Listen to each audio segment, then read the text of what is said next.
Hello, everyone. Steve Siebold back with MentalToughnessBlog.com.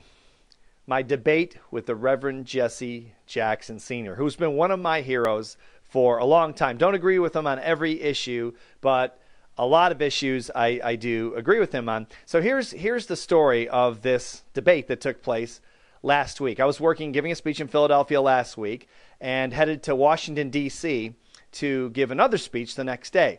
Well, I was on a radio show when the Boy Scouts of America announced that they were going to continue to ban gay kids who wanted to be Boy Scouts and gay, bisexual, transgender, or lesbian scout leaders, parents who were scout leaders. Well, I was outraged by this, as you probably are. Some of you are, at least. Half the country's in favor, half the country's not in favor.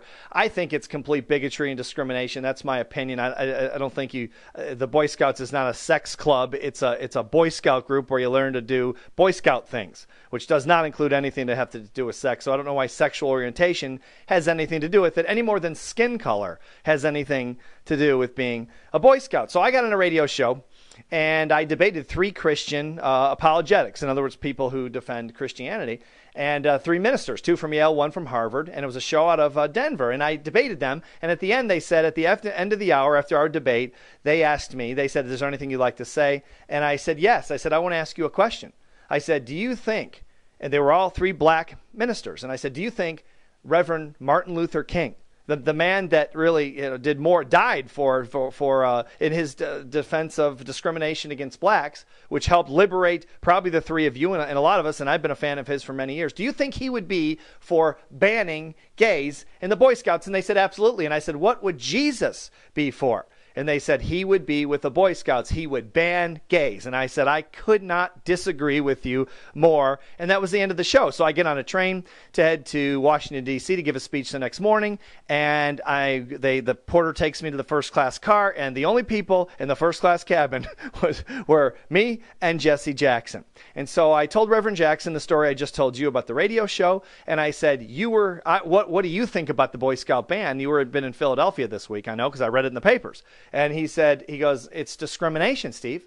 He said, discrimination is discrimination. These people are hypocrites. And I said, well, you were the disciple of Dr. King. And I told him a story about Dr. King in the radio show. And I said, well, you knew Dr. King. He was your mentor. I mean, what would he say? And he said, of course, he would be against banning anyone, any form of discrimination. He died for it. And I said, what about Jesus? And he said, of course, he would be against banning anyone, discrimination of any kind. I don't understand, and we had a long conversation, so my debate with Jesse Jackson was not really a debate at all. We agreed across the board that discrimination is wrong. It's wrong, and it's sad that we're teaching children, 2.5 million children who are Boy Scouts, to discriminate against people because of their sexual orientation. Oh, please, America, let's grow up. We have to grow up at some point. We got past it with women. We got past it with blacks. Hopefully, we're getting past it with Hispanics and other minorities. Let's get past it with the gays. Please, let's all let people live their lives as they choose. Who are we to tell them? That's my opinion, and I can't wait to hear yours. And so, again, my debate with Jesse Jackson was not a debate. He was a very gracious man. We talked for the rest of the train ride to D.C., a fantastic guy, and obviously the great civil rights leader of our time. So I'm Steve Siebold for the Mental Toughest blog. Can't wait to hear your comments on this one. I know this one's going to get heated. Thanks for watching the blog. I'll see you next time.